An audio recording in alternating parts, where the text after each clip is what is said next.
Welcome to the Dice Tower, a series of video reviews about board and card games. Here are your hosts. Hey everybody, I'm Tom Vassell. I'm Wendy Yee. I'm Z Garcia. I'm Chris Yee. Today we're taking a look at a game called Living Forest. 4 spirits of nature have been called to rescue the sacred tree attacked by the devastating flames of Onibi. I know it That's well. what I got from it. Yeah. I'm reading that because I actually forgot what the theme was. There's a tree. There's a living forest. This is every forest except for the petrified forest in Arizona. Right. I And thought the it was just theme taking care of is- the forest. Well, the theme is really, the setting is a forest. The theme is flipping over cards.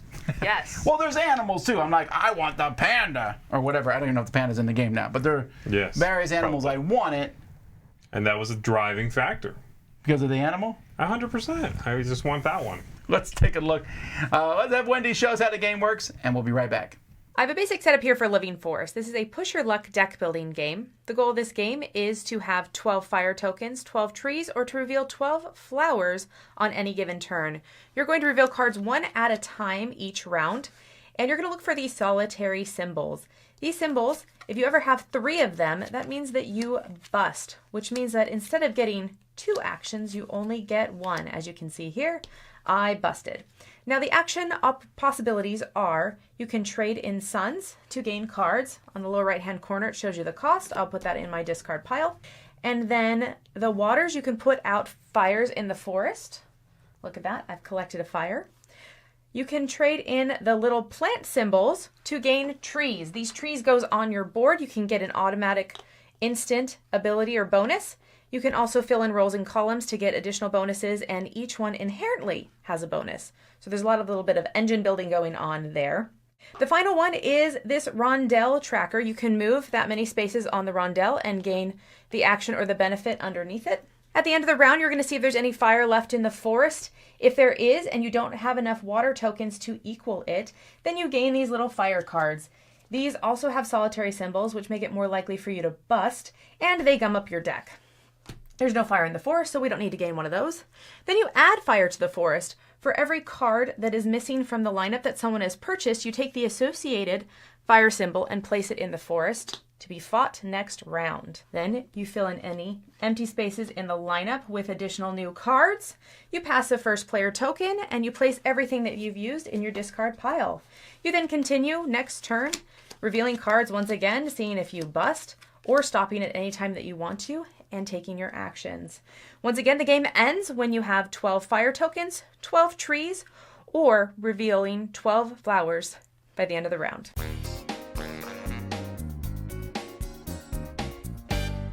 Okay, so to me, I'm going to start out by, because I want to be clear, I like the game.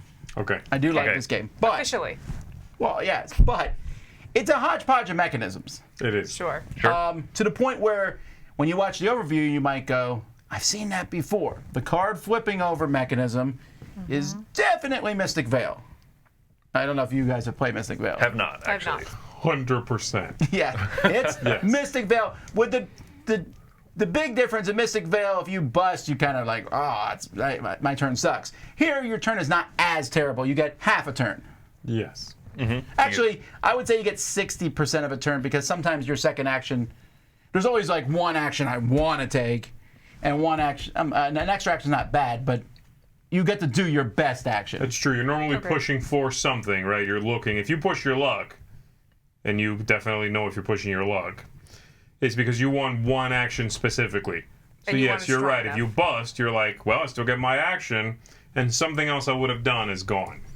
Sure. Yes. Yeah, and I like that tension because you know when you bust, it's on you, right? Oh man, there's too many bad cards. I didn't buy enough cards. Whatever it is, your deck distribution, all of that just kind of comes back to you because you know that there's 5 or 6 of those cards with the loner symbol or whatever they're called, and so you know your deck pretty well at the start of the game, and then it's just about putting the better cards in there. Yeah. We still get a decent turn even if you bust.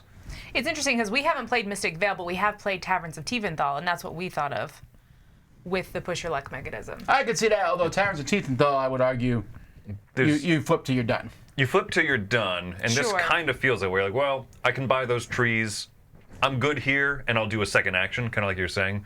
but I like this tension more because Oh, I like it also. I'm just they want saying. more, you know. I'm just saying. If you have played Mystic Vale, it's the same. It's the same. It's basically the exact same. I thought that the push your luck was very minor, though. I mean, there are moments where you're like, oh, I'm just a little bit short of something. But you do that same thing where you just like flip, flip, flip, flip, flip, flip. One thing, flip, flip, flip. The second one, I'm done. I'm good. Yeah. Like, there's not a lot. It's not like you decide how many cards you're going to flip before you start. That'd be pushing your luck. Well, I know, this but one I is still, like, yeah. I still keep flipping cards because I like to flip more cards.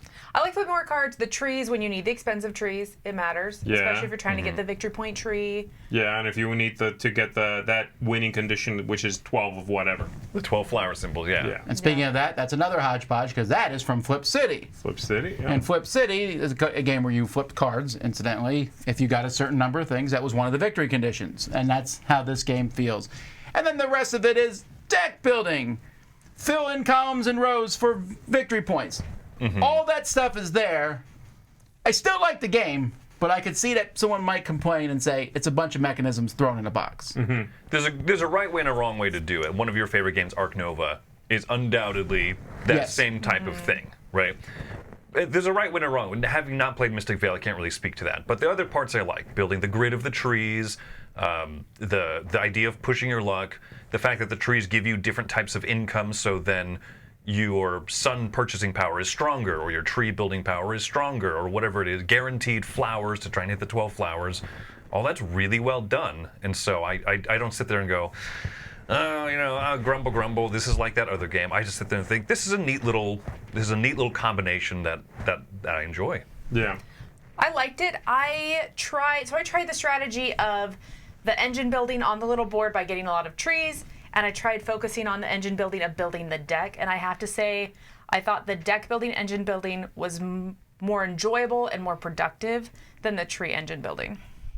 I think there's a good way to kind of balance. Yeah. balance I think it out. you The should trees do are more both. predictable, right? That win condition is more predictable. Yeah, but the trees also Absolutely. give it to you permanently, which And is they pretty powerful. do, and you have something do. set in place, right? But then you're at the fate of the draw because your deck is not as good.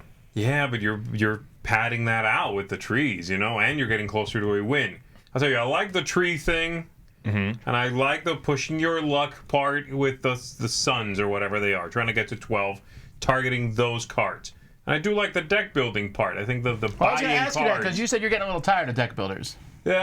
Because it's not a draw 5 and then do something and draw 5. It seems like every deck building is that, and it's This is different. It's Dominion. It's every part of Dominion. It's not just the deck building that deck building games have lifted.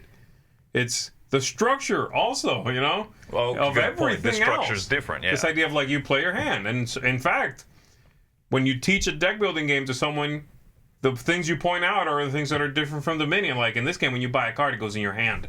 Oh, you know what I mean? You need to tell that to people, and that's because every deck building game has copied Dominion. So the deck building in this acquisition and then you flip through it is a little more interesting. And yes, I like the artwork and picking the thing. The part I didn't love as much, and my main nitpicky part, is the fire stuff. I think the fire stuff is fiddly to deal with. This idea of you buy the thing, then you put out the flame, and then the forest checks for you, and checks if you burn, and then refills itself. There were a bunch of steps at the end of a round which are just upkeep. And I thought that was a little fiddly. And I also found a fire strategy nearly unstoppable. Because If only one person does If only it. one person Yes. does it. Yeah. which means if you start doing it, there goes my forest strategy. Because if I think the do forest that- is the hardest one to do. Yeah, the problem is if I'd have to stop buying cards to stop you putting out flames because your deck rocks at that, right? You see what I'm saying? And I'm just shooting my own foot off in order to maybe stop you from crossing the finish line. That just seems that part, the fire part and the upkeep of it was the most sort of annoying part. The rest I did enjoy. I guess I felt like the fire, everybody just needed to work on the fire, and it was more of a balancing so that I can't always take fire actions because Chris is going to prevent me. So I felt like that was a balancing mechanism while everybody works on other things. It does not allow you to back off of it, I guess. Yeah. And maybe that's thematically what they're going for there, right? Maybe that's part of just the theme, the trappings of the theme. But if I kind of back off of that, or my deck isn't as good at it, but I'm rocking over here with these forest tiles, you're going to outpace me because Flame will keep showing up unless I stop buying cards, and so do you for some reason. Does that make sense what I'm saying? So Yeah, but I think the counterbalance to that is then I could just start buying up every tree imaginable, right? And then the trees, as you said, give you more permanent income, and so I should be able to lean into doing other strategies by buying fewer cards and occasionally putting out fire so you don't get all of them. You know what I mean? I think that the 3 different win conditions kind of work and in tandem, even though they all feel a little bit different. You know, displaying 12 flowers in the bottom of cards in front of you, that's a weird one. I can't really stop you from that unless I purchase cards from the middle that you might want that have that, which almost kind of feels like the counterbalancing of fire. I think for how simple the game is, there's a little bit more interplay with the other people at the table than I expected. Do you think Yeah. you just pick one, though, and run with it? I think that's why you have to play this game. I see, and Sure. I feel like you pick one run with it, but you have to counterbalance a little bit. I get that, but I'm saying that I can't say I'm going to fight fire halfway through the game and then be like, you know what, I'm going to go for points. But that's exactly what I have done Did you win? one of the times. I don't think, no, I'm not sure you can do that. I don't think you can do that. Last time I played, I went forest heavy. And I just got outpaced by Flames. I keep buying cards that let me buy more forest cards. Flames keep showing up because when you buy cards, the flames go out. And That's true. The buying card strategy does feed into the flame person's Yeah, you thing. have of course, to I put mean, that together. and Yeah. you need cards for the sun strategy and the forest strategy. I.e. Flames, i.e. somebody else doing that, can just sit pretty and be like, I'm putting out 2 flames. Bam, bam. A little bit of that is reading turn order too, though, right? Because Yeah. if I know you're about to be first and you're the flame guy, and it's my last turn of the round, I'm not going to buy 3 cards and just give you tons of flame to put out. I don't know. Like the Does game's feel like mechanically you're sound. stopping your own engine, though, just to hold someone back indirectly. A little bit, Right? sure. Right? Yeah. It's a weird thing. And again, that loops back around to me enjoying the game. I do like it. It's a little clunky. There's a little too many upkeep steps at the end. And the fire thing, while thematic and neat, a little clunky.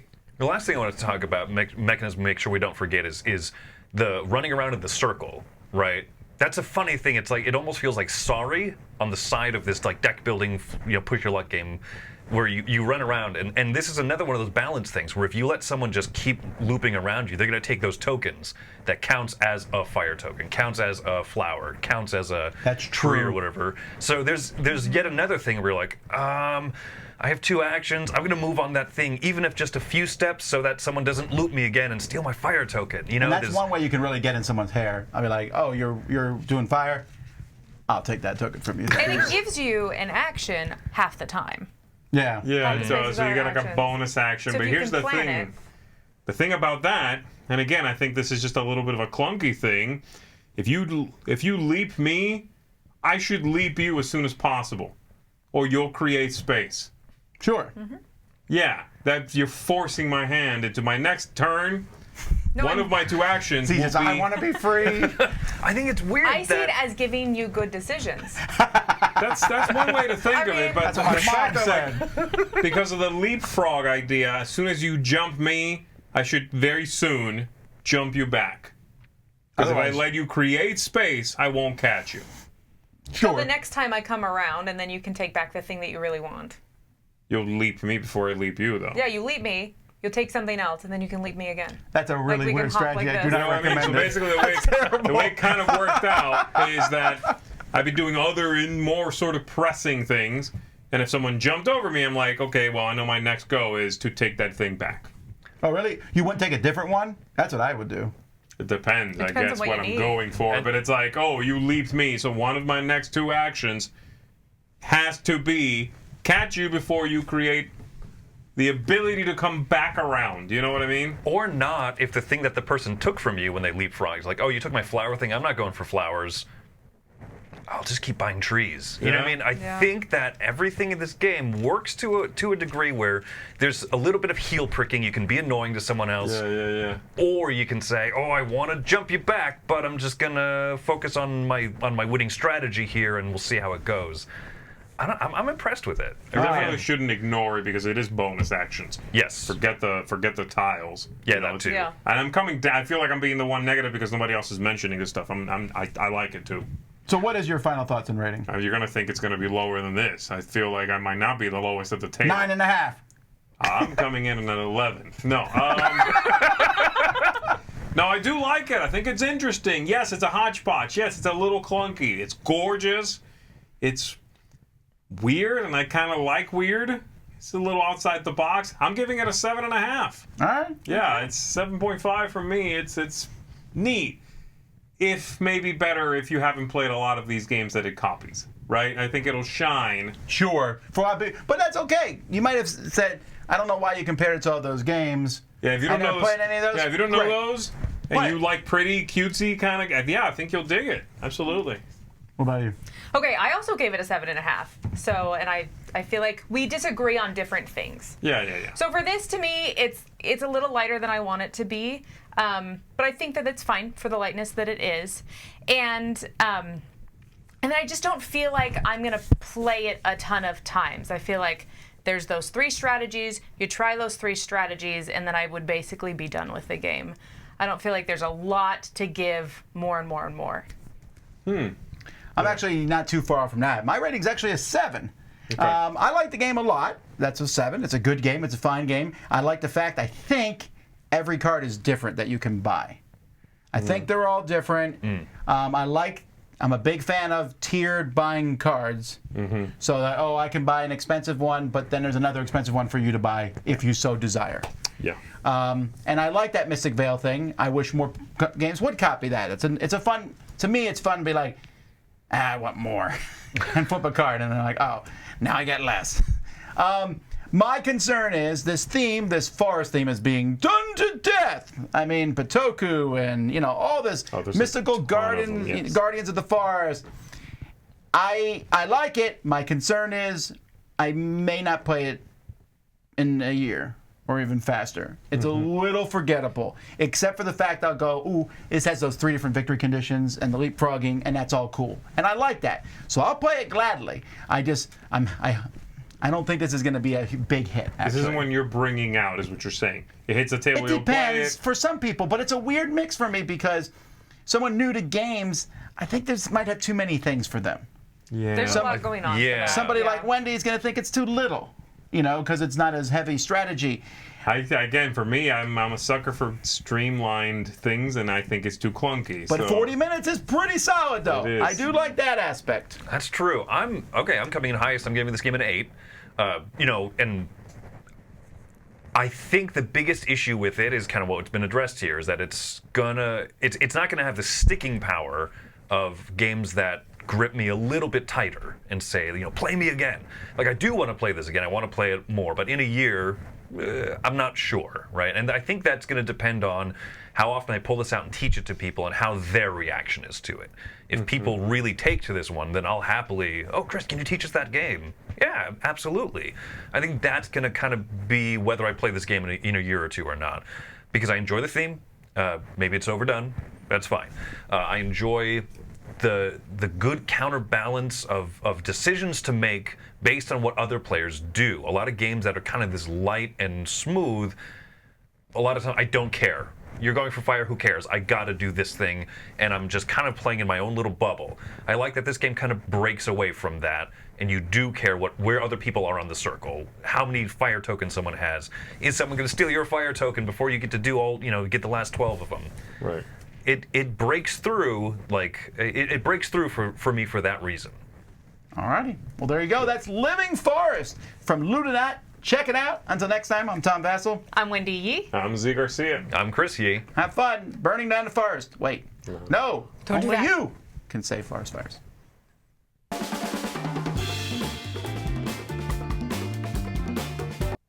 Save forest fires? Yeah.